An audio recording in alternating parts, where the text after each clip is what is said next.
everyone. Alam namin naging maulan ng Pasko para sa marami kahapon, but we do hope that that did not dampen your holiday mood. I'm Denise Tan. Merry Christmas, Miss Denise Tan. Ako po si Lord de Vera naman. Puyat o lasing ka pa ba? At nakiilang init na ang mga handa niyong nung Noche Buena.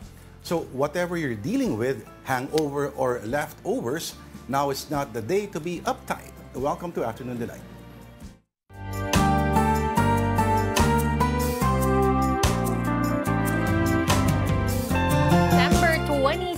Kamusta po ang inyong mga naging Christmas celebrations? I-share nyo din po sa amin at kwento nyo sa amin kung paano kayo nag-celebrate. But, dahil tapos na ang Pasko, that is also the sign na 5 araw na lang, 2025 na, bagong taon na naman, Bilis. partner. My God. Oo. Tapos wala pa rin nakakakusuhan doon sa mga kaso dati. Naku!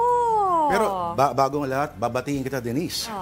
Happy National Paksiw na Spaghetti Day. Paksiw na Spaghetti Day? Kasi dati, di ba, paksiw na lechon. Mga tira-tira ng mga lechon. Pinapaksiw. Ngayon ang pinapaksiw na lang daw spaghetti. Spaghetti. Ako, ang bati ko sa sarili ko, Happy National gawa ng ham sandwich at tira ng macaroni salad day. Yan. Sekreto sa macaroni salad, i-freezer nyo agad. Kasi minsan meron yung mga ingredients well, because of the cream, medyo madali siyang ma-spoil. So, boom! Nako, paano masarap ang ang handaan nyo? Masarap. Kamusta sa inyo? Ang dami ko nakain kahapon na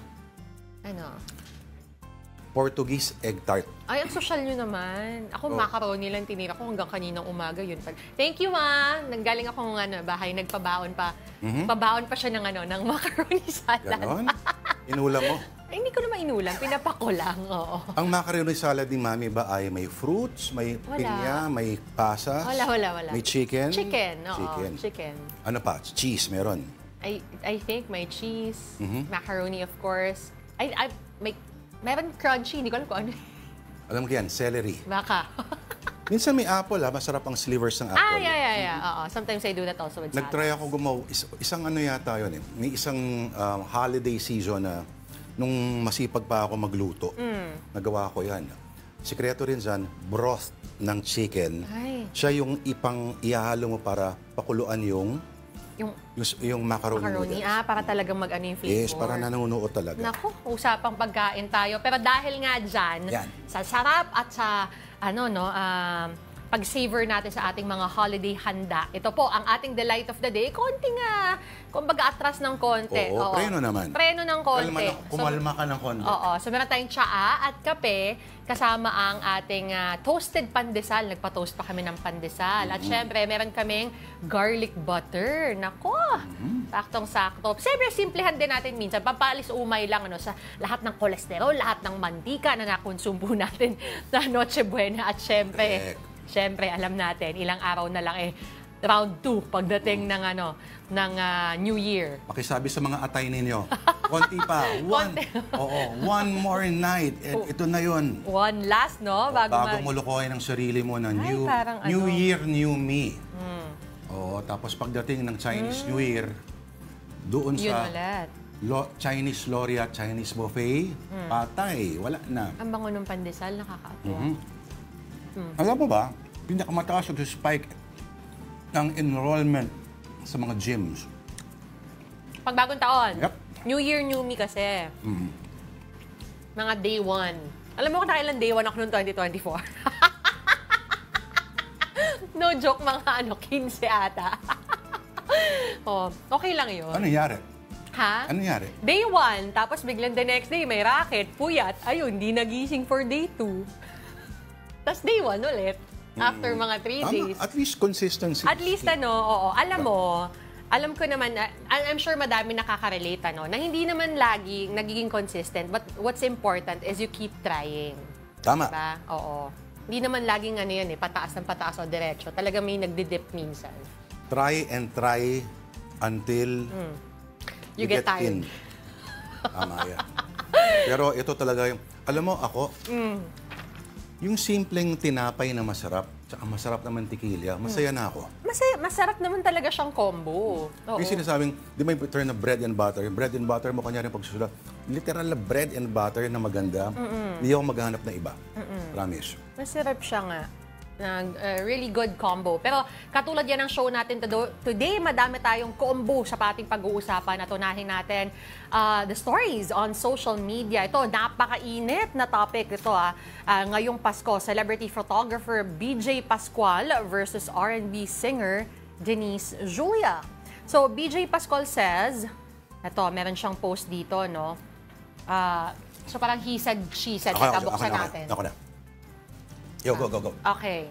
So, para ang nangyari kasi, in-interview apparently itong si BJ Pascual at tinanong ko sino yung, kumbaga hindi niya nagustuhan na nakatrabaho. Tapos pinangalanan niya itong si Denise Julia.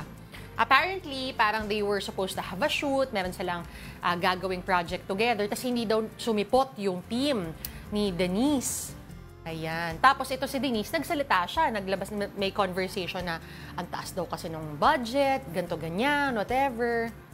Kaya humaba na ng humaba. Ngayon naman, nagsalita na itong si BJ at may mga screenshots tayong nakita also on social media na hindi sila medyo nag-agree sa kanilang mga professional fees. Okay, so palinaw na konti. Our team made every effort to adjust the budget to 377 for one-day shoot. For one. My God, nasa maling trabaho tayo. Oo nga Grabe, no? In this bike team sila, no? Teka muna. So, ang kaaway niya ba yung mag-ama? Hahanapin ko yung Si Denise, iba atang yun. Denise Padilla at Julia. Iba yun. Oo, Denise iba Julia. yun. Kasi kanina may nakita pa ako na breakdown Subukan kong Bin-breakdown pa yung costs? parang may cost akong nakita, pero hindi ko lang alam kung na-zoom siya ng maayos. Pero yun nga yung nag-nego sila, ganyan, tapos hindi nagkasundo. Tapos yung unang sinabi to ni BJ nung nagsalita siya, hindi niya nga daw nagustuhan, hindi niya gusto yung artist dahil hindi daw sumipot yung artist at yung team sa shoot. Parang ganyan. Wala namang matutuwa siguro kahit sino naman pag ininjan ka. Parang hindi ko alam kung may miscom Teka, ito. Ayan may breakdown kasi nung Hindi lang ma-zoom. Pero, merong Excel. Ayan for day 1, for day 2. Oo, so may costing dito kung magkano yung babayaran for the production design, for the photographer, creative direction, video team. At sa day 1, ito yung nasa screenshot lumalabas na nasa mahigit kumulang 445,000. Sa day 2 naman, yun daw yung para sa visual and video shoot. Sa day 2 naman, nakasulat, music video shoot, lumalabas siya ng 472,000. So may mga ganong details. Hindi lang pala siya photoshoot, may video rin na kasama. Ito yung nakasulat So yung nakalagay dito is the work nakasama dapat is music video, album art, press photos, and album video trailer. So medyo marami. Share budget. Sabi, we're maxed out at 800,000. Initially, we only had 650 to work, pero kayang i-stretch to 850,000 daw. So yun, hindi natin alam kung ano talagang nangyari, kung bakit hindi nagkasiputan, o kung ano ba talaga. Ini-interview lang si Mr. Pascual. Apparently, parang ganun ang nangyari. Tapos may pinangalanan siya. Sabay nag-react si ate. Ito, nakikita ko ngayon. May mga memes na nga Ito, Denise Julia. Maglabas ng screenshots. Siguro magigets ko yan pag ganap ko ng nag-gets yung... Oo, ang dami pa kasi. Anong sikat na hit ni Miss Julia? Hindi ako masyadong familiar Pero nakita natin, kanina kasi may nag-play na video. Tapos parang yung mga kasama natin dito sa office, siya pala yun. Teka lang, ano daw? Bad. Yun daw yung title, Bad. Bad? But apparently, she's, big hit na rin talaga, lalo na sa mga Gen Z. Alam mo na mga tito-tita, medyo hindi na in touch. Malayo tayo doon sa Gen Z Talagang nagsishare sila ng mga screenshots talaga ng mga resibo, So, kamusta na yung defenders ni Chu-Chu-Chu? Ewan ko, pero parang ang balita natin, if I'm not mistaken, parang meron daw magsasampa ng kaso or something. Wow. Oo, kasi nga, ayan na naman, nagkalabasan na naman, nagka-name dropan, nagkalabasan na naman ng Ito screenshots. pala yung video niya. Oh. Sasaliksikin nga natin ito mamaya. Tsaka kailangan maintindihan din natin yung ano bang usapan dyan. Usually, pag may mga conversation of the transactions, medyo confidential yung mga ganyan, yung presyohan dyan. At ano kinalaman nito sa pagdarahop ng taong bayan? Wala. Okay, kaya mag-move Ang on hirap na ng slow tayo. news din. Mag-move on na tayo. Okay, Move on tayo. Ito naman. On onenews.ph. At least, di ba, magpapasalamat. Correct. At ang pasalamat ng mga Pinoy para sa taong 2024 ay... Madami, iba-iba. Pero ang pinakamalaki, 51% is actually for good health. Tapos sumunod dyan, 25% for the family, 24% for being alive, 7%, ito interesado ako dito for job, career, or income. 7% lang. Pasalamat sa Diyos, 7%. Having food to eat, 6%. Taray, 6% lang? Diba? Parang araw-araw na kumakain tayo. Pasalamat tayo. Coping with the daily hardships, 5%. Okay. Peace and safety, 3%. Happy life, 3%. And for prosperity, 3% as well. Ano kaya ibig sabihin na happy life? Parang in-encompass mo Oo na. nga Baka siguro, yung love life kaya dapat ilagay dyan. Nga. Ano? Isama nyo nga yung love Are you happy with your love life? Pero feeling ko yung happy life kasi, if generally they're happy, wala silang butas. Kumbaga happy sila sa income, happy sila sa kanilang good health, family. They're thankful every day to be alive. Pero hindi sa very specific. Oo. Pero hindi ba itong health, dito mo makikita kung gaano ka screwed up, halimbawa, yung budget na sa PhilHealth, di ba? Na may sinusoli pa kasi may excess income daw, etc., etc. Kasi ito yung point dyan Health is wealth, totoo yan. Ano? Hindi ibig sabihin yan parang dati, no? Na may nakukuhang pitik-pitik ng konting budget sa PhilHealth, no? Nananakaw ng ibang mga opisyal noon. Health is wealth kasi kahit gaano karami ang pera mo, pag may sakit ka, parang may butas sa dike yan Oo. Ubus talaga. Naku, isang operasyon lang. Kaya napakahalaga ng yung universal healthcare na pine-perfect pa rin hanggang ngayon. Nakaw. Kaya, I wish you good health. I wish you Lagi. good health. At kayo good din po. physical health and good mental health, lalong-lalo na. Uy, pero ako, sa akin lang ho ito galing. Siguraduhin to take care of your health. Wag yung 'di ba yung iba kasi naiintindihan naman natin na minsan na kapag medyo mahigpit tayo ngayon sa pagkapit, may mga iba tayong mas kailangan na, no? Minsan hindi binabaliwala na lalong lumalala yung sakit, and then the next thing you know, diba, the next thing you know, it's too late na. Ayaw magpa-check up. Kasi parang trying to delay the inevitable, o kala nila, pag hindi nila pag dinedman nila yung kondisyon nila, it will go away. Isang rason yan. In denial, pwede. Pero yung isa kasing rason, wala talagang, ang feeling nila, wala talaga silang mailalabas. Pero marami naman pong paraan, may mga free health clinics tayo. Nagagawa ng maraming bansa na mas mahirap pa sa atin. Well, yung Cuba mukhang iiwan. Matagal tayo Pero in terms of universal healthcare, a socialist country like Cuba, say what you want about it, pero ang ganda ng kanilang healthcare system. At in fact, modelo siya para sa maraming health systems ng maraming first world na mga bansa. Okay. Diba? Yun lang naman ilagay sa tamang konteksto, yung pondong sobra-sobra, nilalagay pa sa... Gagawa na naman ng rampa at additional na parang mga flyover. Ang DPWH, doon napunta yung budget ng DepEd ba? Oo. Ayan. Pero ang wish natin sa lahat ay good health. At may dahilan po kung bakit merong regular check-ups lagi. Huwag ka maghintay kung mataas ang blood pressure mo. Wala tayong pinariringgan, Dr. Francis de Vera. Balang isang stroke lang minsan yun, hindi mo alam, wala kang maintain. Nako. Nagsalita yung... Nagsalita. Check up ng hindi, pero take care of your bodies. That's the only one we have. Tayo po ang in charge of that. Anyway, okay. Meantime, may napanood na ba kayong entry? One more time. Take two, Dek. Meantime, may napanood na ba kayong entry ng Metro Manila Film Festival? Yan ang tanong. Well, we are hearing lots of raves on the first day of showing of The Kingdom, starring Vic Soto and Piolo Pascual. Long lines in various cinemas nationwide, while tickets were even sold out in many theaters. The film also went trending on X, formerly Twitter. Meantime, many praised the portrayal of Eat Bulaga host Bossing Vic as Lakan Makisig. One review also described the film as beautifully written and well executed. More cinemas have also been added to meet viewers' demand. Artistic, visually awesome, timely, napapanahon, maraming mga naka-embed na mga messages na pwede nating pag-isipan. Sulit ang panahon. Nagagamitin nyo para manood itong pelikula. I found Vic Soto very regal. You can see the pain in his face without actually saying it or, crying. Or it was just very regal pain.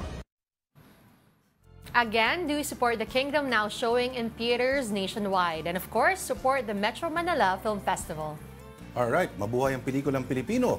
At mabuhay din ang lahat ng mga loyal viewers ng Afternoon Delight na nakatutok via live streaming sa Facebook, YouTube, and TikTok. Gaya ni Miss D. I'm sure sila Alex Fuentes, nandyan, sila Ralph Domingo. Alam mo kahapon, kahit Paskong-Pasko, natutuwa ako dun sa episode natin kasi talagang nakita ko yung mga comments. Hindi lang tayo nakapagbasa, no?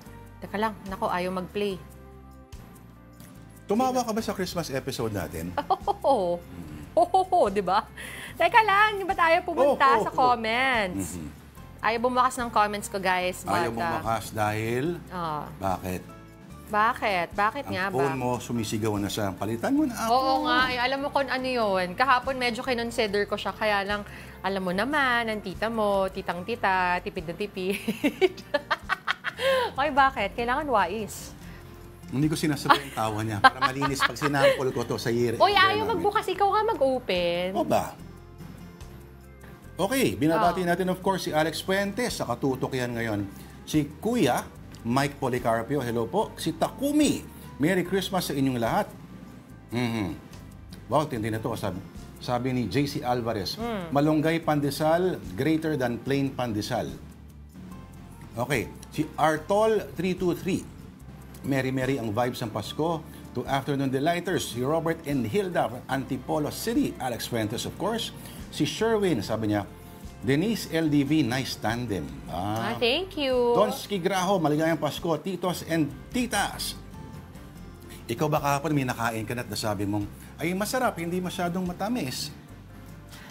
Ganyan na. Meron. May dessert na inabot sa akin yung dad ko. Na tsokolate, tas hindi masyadong matamis. Sarap na sarap ako. Ako yung Portuguese egg tart na ginawa ng pamangkin ko. Wow. Na nag-aral sa ng HRM.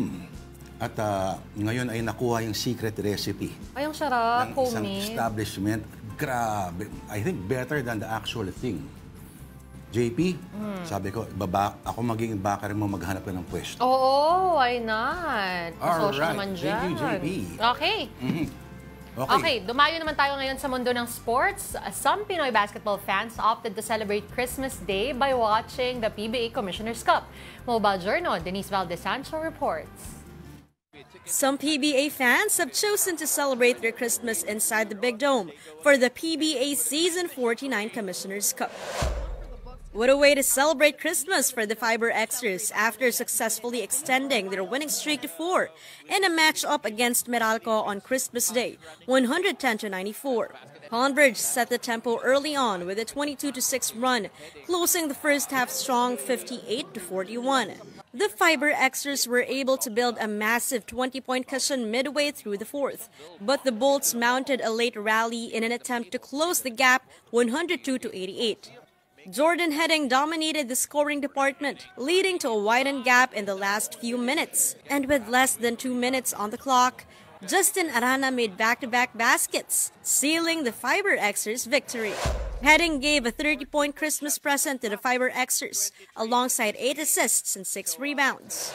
I think just the additional time that we've spent together, we've been able to just develop our chemistry a little bit more. We've been able to identify our roles a little bit better, and we've been able to play to our roles. And I think we've done a great job of sharing the scoring load and finding the hot hand. And I think that's what makes us difficult to guard, is you don't really know who that's going to be each and every night. In a Christmas Classico between Ginebra and Magnolia, the holiday spirit is strong with Ginebra as they head out of the Araneta Coliseum with a win, 95-92. The Gin Kings ultimately stumped the Hotshots' 22-point lead, with the likes of Justin Brownlee and RJ Abarientos stepping up, sinking pivotal shots to spearhead Ginebra's fourth-quarter surge. What completed Ginebra's comeback was Scotty Thompson's game-winning buzzer-beater tray. Abarientos took home the player of the game title after his huge 20-point scoring together with 5 assists. In their post-game conference, head coach Tim Cohn applauded the guards' efforts, especially after coming back from the first half.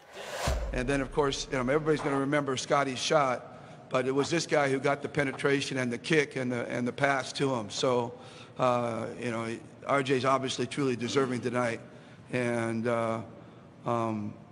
just the aura of Ginebra of never say die. We don't represent it as much as the old Jaworski days, but we still feel it, and we still talk about it, and it's still part of our culture. So tonight we lived up to Sonny Jaworski and his crew. I'm real proud about that. Mobile journalist Denise Valdesancho. We are One News. Now Pilipinas Live is giving the gift of free live games this December. Enjoy the PVL, PBA, NBA, and more. All you have to do is download the app and register for free.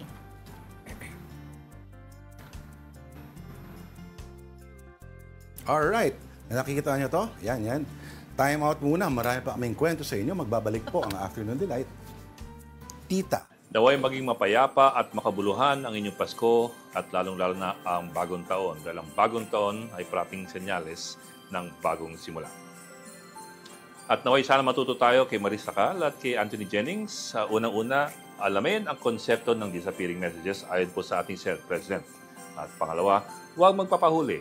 At pangatlo, hindi ko lang huwag nyo nang i-hear to. At pangatlo, kung mahuli man, huwag na wag aamin. Mga ka-branchies, mga kapatid, Merry Christmas po sa inyong lahat. Maraming salamat sa patuloy niyong pagsuporta sa amin, sa programa at sa lahat ng programa ng Signal TV. Merry Christmas. Have a Happy New Year also. Hello mga kapatid, I am Mojo Amy and I'm wishing you all a very Merry Christmas and a Happy New Year. And ako personally, my wish for 2025 is lahat tayo happy at masagana ang career. Hi, this is Angela Lagunsad Castro, and I'm wishing you a very Merry Christmas and a Happy New Year. Merry holidays, sparkle with joy and laughter. My wish for all One News and One PH viewers, sana ay maging merry ang vibes nating lahat ngayong Pasko. Merry Christmas and Happy New Year, mga ka-Signal.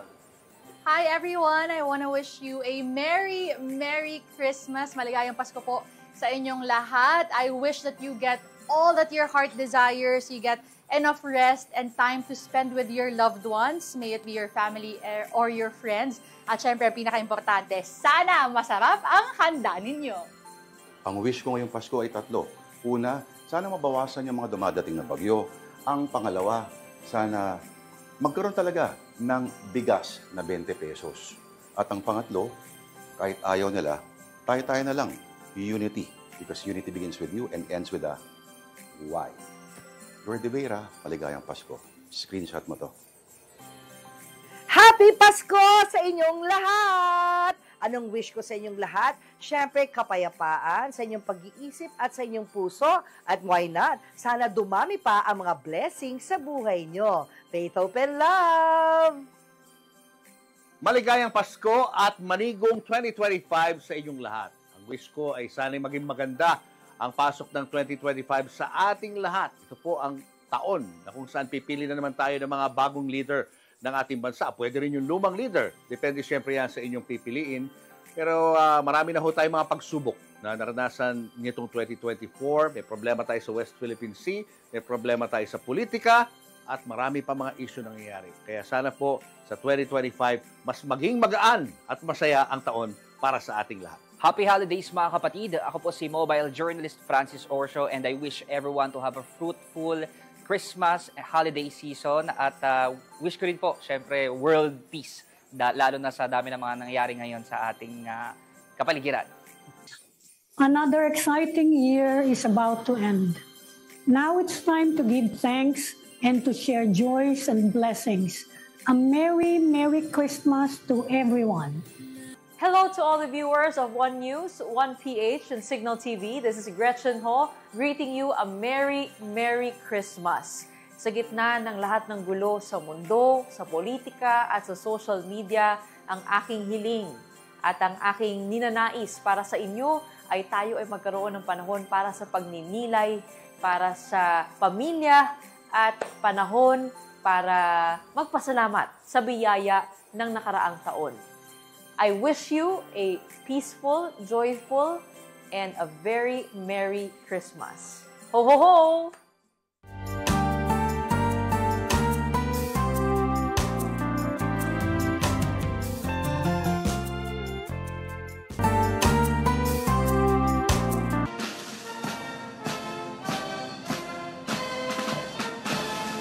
Tacciano le armi nella martoriata Ucraina. Si abbia l'audacia di aprire la porta al negoziato e a gesti di dialogo e di incontro per arrivare a una pace giusta e duratura. Tacciano le armi in Medio Oriente, con gli occhi fissi sulla culla di Betlemme.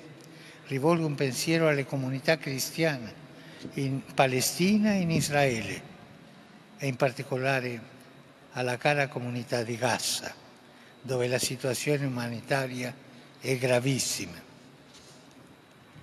Cessi il fuoco, si liberano gli ostaggi e si aiuti la popolazione stremata dalla fame e dalla guerra. Sono vicino anche alla comunità cristiana in Libano, soprattutto al sud e a quella di Siria, in questo momento così delicato. Si aprono le porte del dialogo e della pace in tutta la regione, lacerata dal conflitto. E voglio ricordare qui anche il popolo libico, incoraggiando a cercare soluzioni che consentano la riconciliazione nazionale.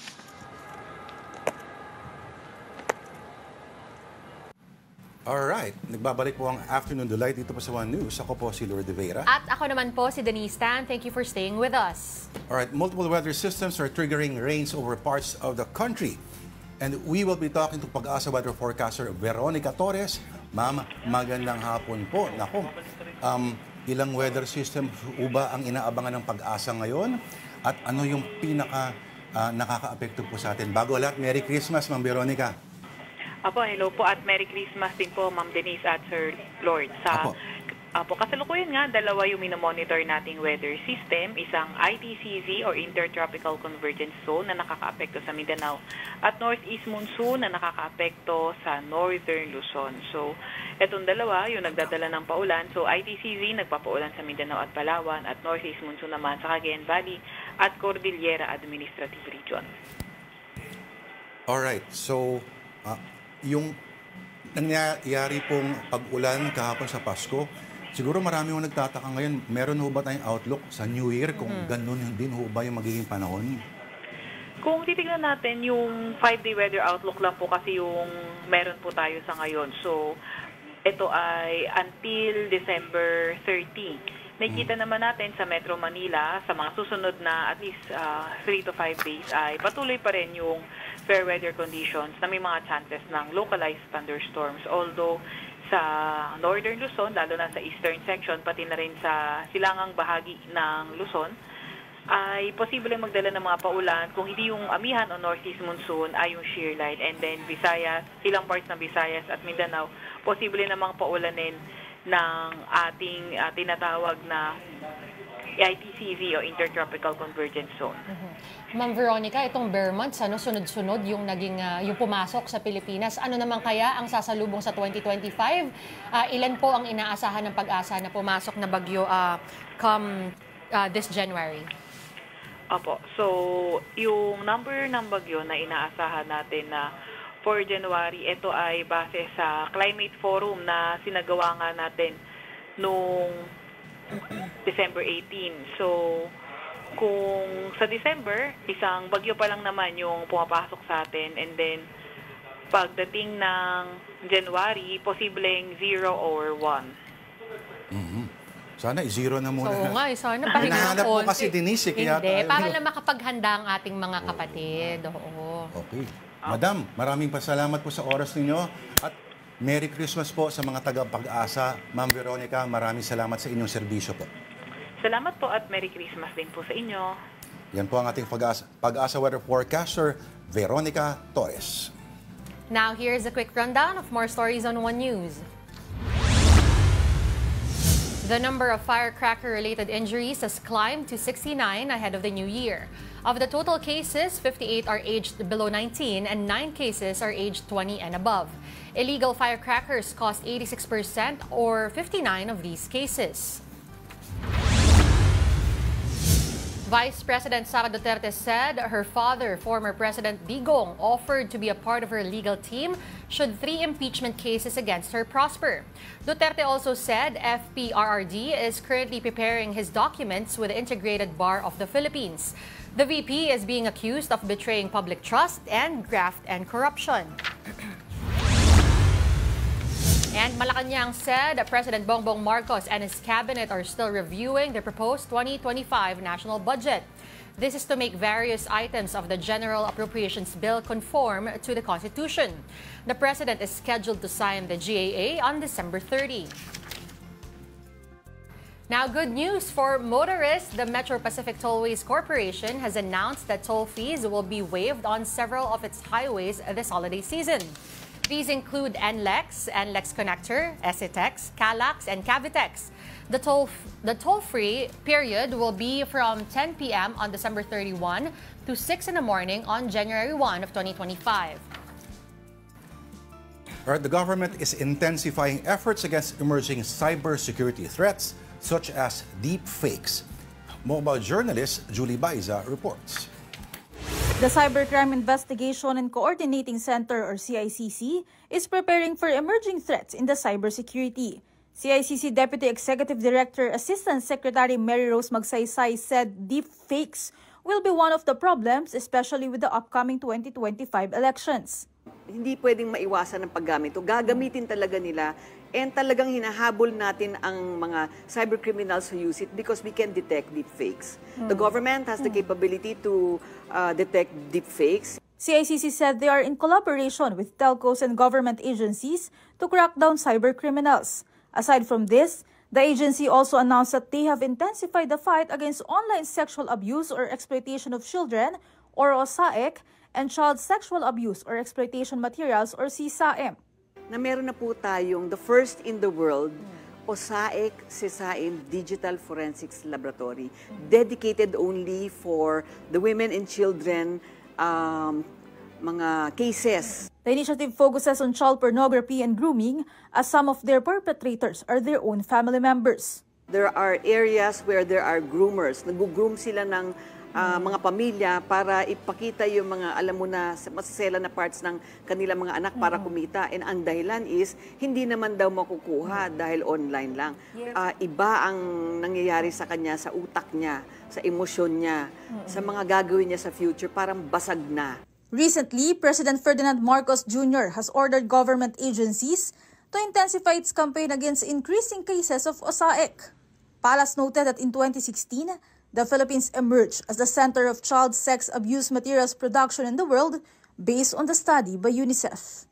Mobile journalist Julie Baiza, We Are One News. President Marcos is drumming up support for the Metro Manila Film Festival's 50th anniversary. He encouraged families and friends to watch the 10 featured films together. PBBM described the festival as an essential part of the nation's life and culture. Here's the President's full message. Mga minamahal kong kababayan, maligayang Pasko po sa atin lahat.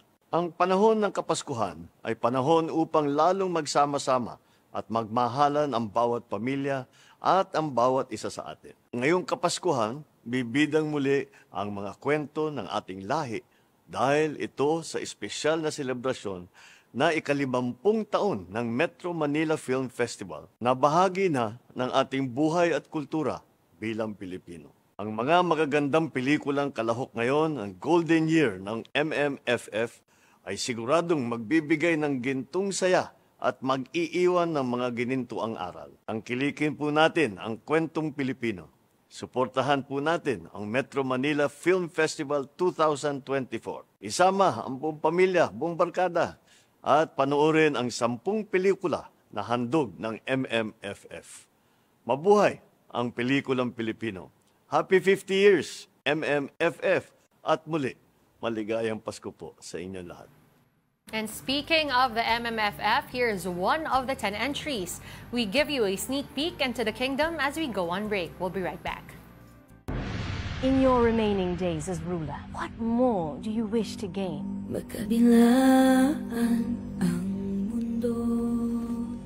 Only for the kingdom to continue to prosper in the hands of my chosen successor. Paano tayo babangon kung may gumagana siya sa paghihirap natin? Hindi ko pa nasanay. Baka yun nga malilo eh.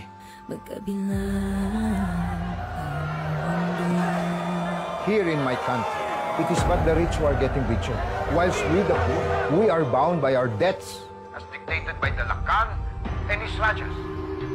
Ano pong tungkulin lang itong naipasa sa'yo? Pero wala ho sa puso kong mamuno. Naipagutos na. Walang marka! Tao lang kayong nagdikta, hindi mga Diyos. Mahirap magpasya. Kahit sino piliin ko, may masasaktan.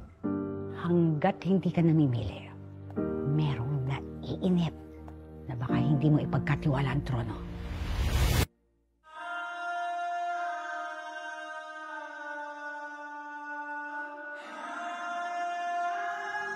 Putong daging to.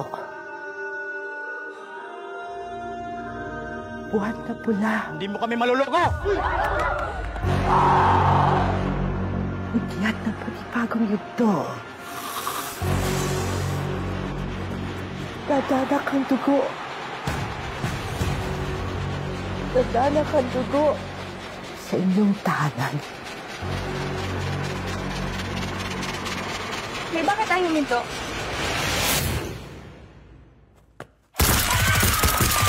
Ikaw ang aking katiwalang binasbasan. Isa akong tinatwa. Walang tinta sa balat. Akin yung bibili ng anak niyo sa isang tulad ko. Wala sa tinta ng katawan ang pinta ng puso.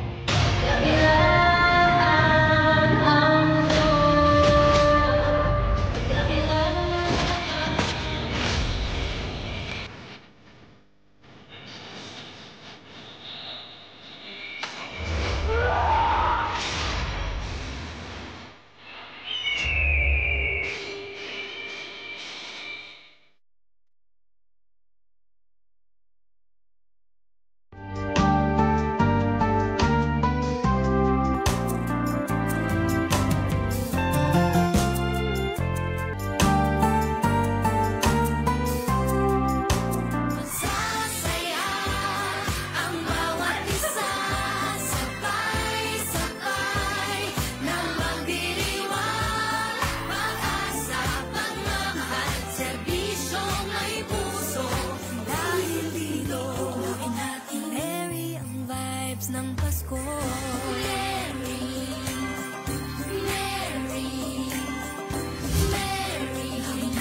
Merry ang vibes ng Pasko.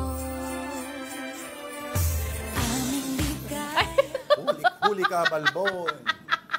Okay, paunawa lang. CG lang po yung nakita ninyo, yung mga bahagi ng mga katawan namin na magalaw-galaw. Ang galing ng ating mga computer Ay, artists. direct, wala kang pasabing manotel. Huli na naman ako. Okay, we're back, obviously, and you're watching Afternoon Delight. Ako po si Denise Tan. Ako po ang hindi umahalakhak na walang dangal. Ako po si Lord de Vera. Okay, day 2 ng Pista ng Pelikulang Pilipino. 10 MMFF entries. Ilan na kaya ang napanood ng kasama natin ngayong hapon? Ang na-miss natin at sana makasama natin very soon ang ating entertainment producer, Von Villanueva. Tito Von, Merry Christmas, bagong Merry lahat. Christmas, Lord. Merry Christmas, Denise. And Merry Christmas sa ating mga kapatid. It's nice to be back dito sa aking AD family. Na-miss ko kayo, Lord and Denise, and of course, mga kapatid. Okay. So, yung may naka-preview ka na ng ibang mga entries, overall mo na pag-usapan natin. Hindi ko alam kung ikaw ba ay producer na nung panahon ng 2016, if I'm not mistaken. Oo. Alam mo yung Sunday Beauty Queen, yung nanalo ng Best Picture is isang documentary. Correct. About OFWs in Hong Kong. Correct. sinasabi nila na comparable daw itong lineup na yon to that lineup ng 2016. Yeah. I should say, Lloyd, tama ka dyan. Siguro, this is so far the best MMFF lineup after the 2016 lineup. Yung Sunday Beauty Best, Saving, yung may Die Beautiful, yung Oro, yung may Saving Sally, yung lineup na yan. Saving yan Sally, yung the best for me. Tapos after almost a decade ulit, this is the best. The best lineup so far. Why do you say that? Kasi nga, sinasabi ng mga tao, wala daw tulak kabigin, ano, yung lineup na yun. Correct. Pero in your opinion, bakit nga ganun? Unang-una sa lahat, yung bigat at lalim nung tema ng 10 pelikula. May mix ng drama, comedy, action, pero lahat may pinaglalaban tungkol sa lipunan. May depth ng as we all know, movies are meant to be mirror of society. At yung 10 entry, na panindigan nila yung ganon. Tsaka yung balita namin, wala din daw masyadong yung mga medyo gas-gas na walang storyline. gas-gas na storya, walang slapstick, walang, correct me if I'm wrong, kung ano man tamang term, yung medyo barubal na comedy. Meron daw isang parang slapstick, pero sa huli may dudutin niya yung damdamin mo. Yun nga, maraming pero ganon. wala siya ngayon, Tito Bon. Yung the usual na parang yung mga fantasy na pambata. Meron yung My Future You. Patok siya, feeling ko patok siya sa mga Gen Z at bagets kasi it's a mix of love story and fantasy. Yung pinagbibidahan ni Francine Diaz and Seth Fedelin. Kaya ang ganda nung lineup kasi may romance, na talagang full-blown romance. Carlo Aquino and Julia Barreto, Hold Me Close. Yun nga, fantasy love, My Future You ng Francet. Tapos, action, full-pack action. 2 hours, mahigit na action, topak. Ni Arjo Atayde and Julia Montes, na tinatalakay rin ng mental health. And then, meron din tayong, syempre, Espantaho, na tungkol naman sa family relationship. Chito Ronyo, Judy Ann Santos, Chanda Romero, and Lorna Tolentino. Ito si Chanda, historic din to kasi Chanda was there 50 years ago. Correct. Unang-unang MMFF, nandun siya, and after 50 years, nakabalik siya in its golden anniversary. Ano pa? Nariyan din And the Breadwinner is, of course, written by June Robles Lana, na ito nga yung sinasabi nilang bagong Vice Ganda. Ang dami nagsasabi na talagang nag-full drama daw talaga si Vice Ganda rito. Siyempre, nariyan din yung Uninvited, na talagang Vilma Santos, Nadine Lustre, Aga Mula. Sa mga nanonood at nakasubaybay kay Ate V sa kanyang mahigit 50 years sa industriya, masasabi natin may ibubuga pa pala ang isang Vilma Santos pagdating sa pag-arte dito sa Uninvited. It's really pasabog. Lloyd and Denise. Ito ba yung cliché na sinasabi na ibang Ate V ang mapapanood nila dito? Ibang Correct. It's cliché but it's really true. Totoo siya. And of course, Strange Frequencies, Taiwan Killer Hospital.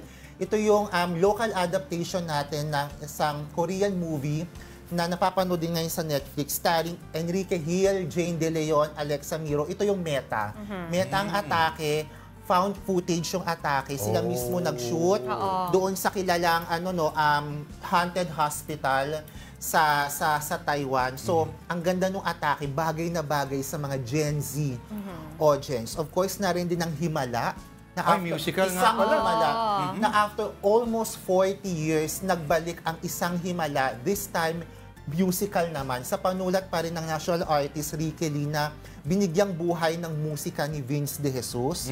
At syempre, ano pa bang mga kulang natin? The Kingdom, of course. Of course. Munti ka na mawalan ng trabaho. Iuhuli natin yung The Kingdom. Iuhuli natin yung The Kingdom kasi that's one of the best. Basically yon, My Romance, nabagkita natin lahat.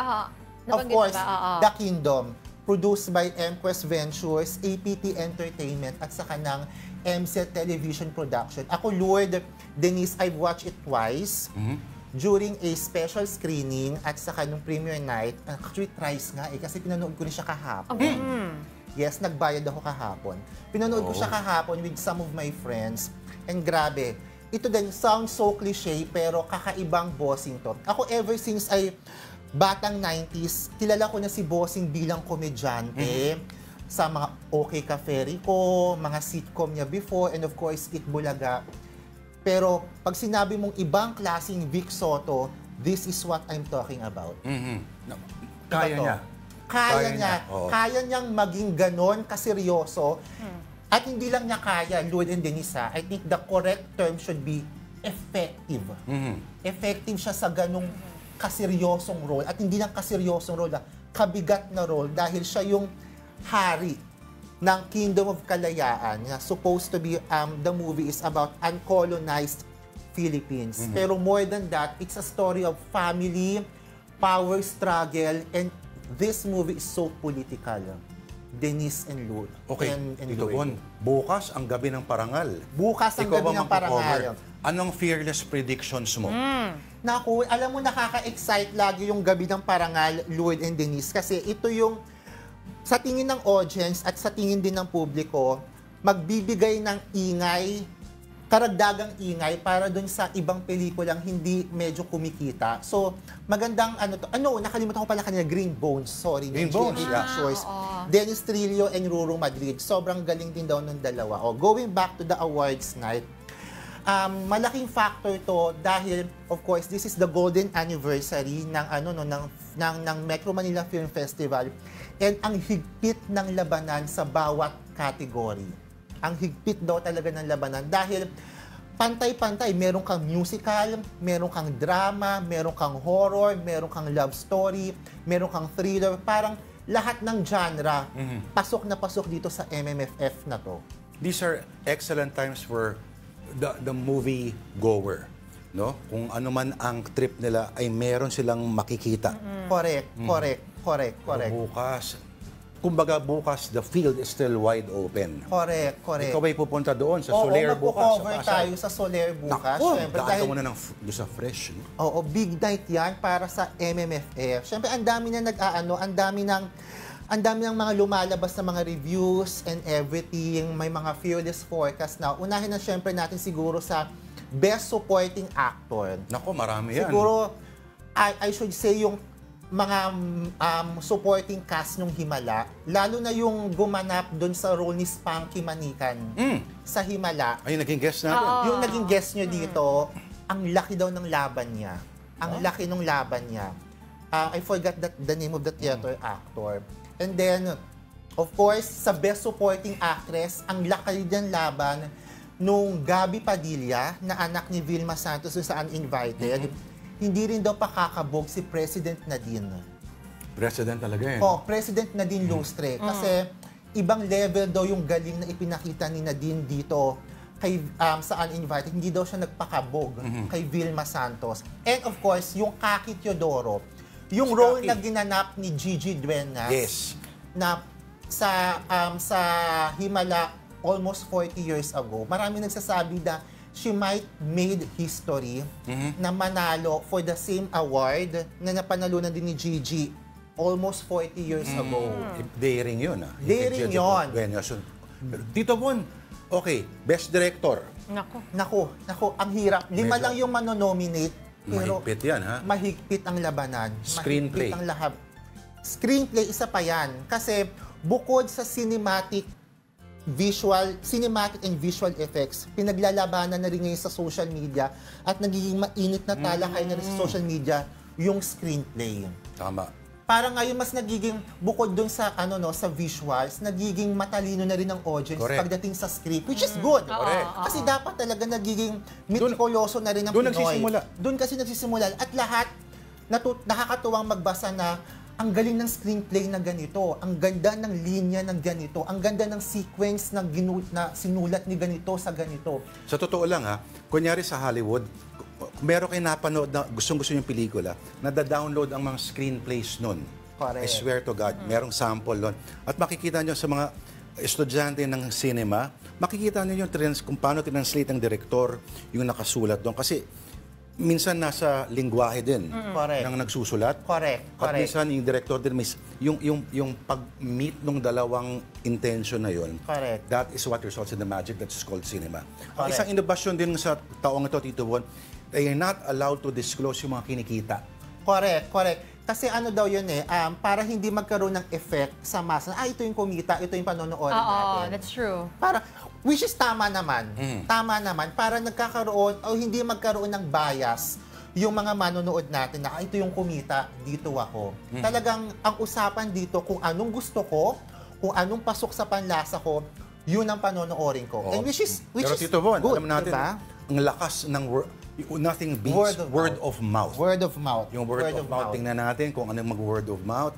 Pero, okay, bukas, we wish Tito Bon, siguro, sa Monday, magkikwento si Tito Bon sa atin. Kung baka magbalik ako dito sa Monday. Kasi, for sure, buong weekend na pag-uusapan yan. Yang MMFF Awards, marami rin nagsasabi, Lloyd, yung Best Actress race ay labanan ng mga Santos. Acer Santos bilang Elsa, Judy Ann Santos sa Espantajo, at Vilma Santos sa Uninvited. TV. So, labanan to ng mga Santos. Yung bang bigatin at talagang award-winning at veteran na si Ate V, yung talaga namang the queen of Pinoy soap opera na si Judy Ann Santos, o yung underdog na si Acer Santos na hindi rin daw talaga maikakaila yung galing dahil live yung ginamit nila doon. Kumanta talaga sila ng live. Sabi ni Direk Pepe Joke nung nagsushoot siya, live daw talaga silang kumakanta at kumaarte. So, abangan natin kung yung tatlong Santos ba na yan ang magtatapat-tapat para sa Best Actress race. Ang masaya dito, talagang may mirakulo na nangyari sa 50th anniversary ng MMFF dahil yung choices ay tumaas yung antas, kumbaga, ng pagpipilian para sa Pinoy movie goer. And these are brilliant times for Philippine cinema. At sana magtuloy-tuloy, no? Hindi parang tsamba lang. Oo. Ito ngayon, it's a win-win for us, and I think the videos will speak for itself.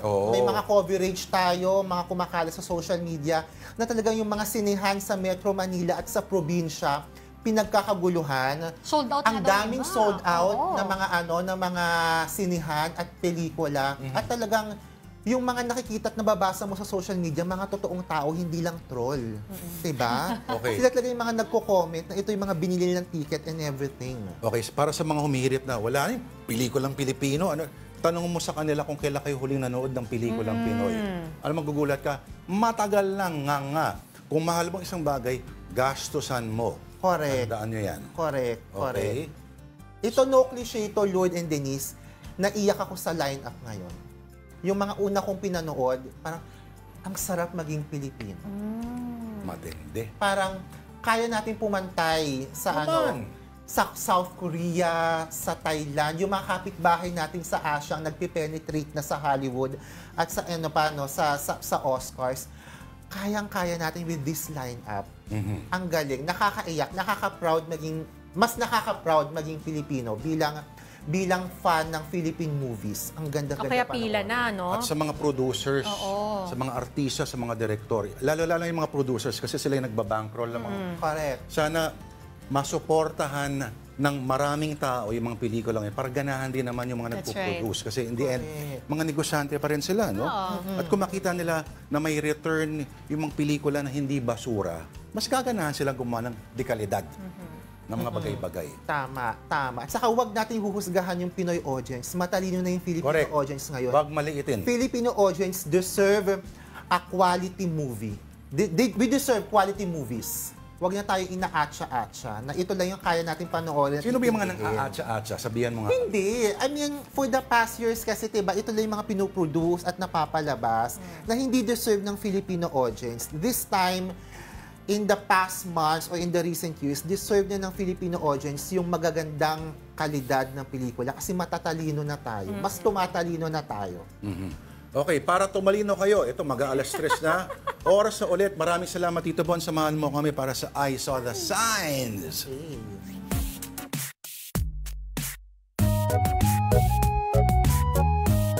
Ito, edisyon natin, ang Post-Christmas Posts.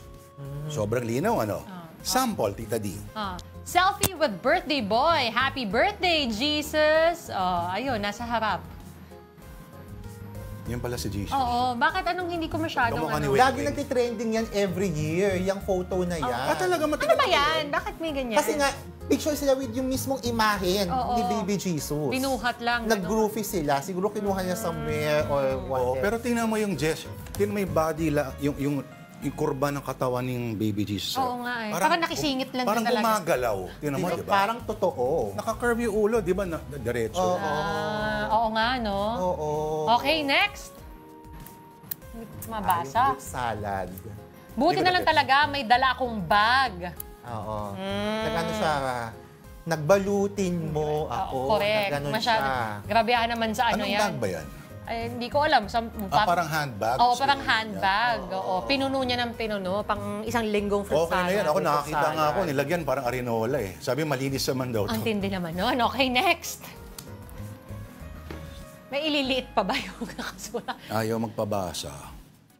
Ano, ito, di nakaligtas yung Coke kay Sharon eh. Pati yung Coke, Sharon. Ay, grabe naman. Pati yung Coke. Naka-plastic po, binalot pa sa plastic. Grabe si Hindi na lang Sharon. inuwi yung bote. Ang tawag daw ay wai. Sige nga lang namang puro pagkain lang, hindi nahirinan ka nun. Ginawa mo verb si Sharon ko niya. Si Sharon.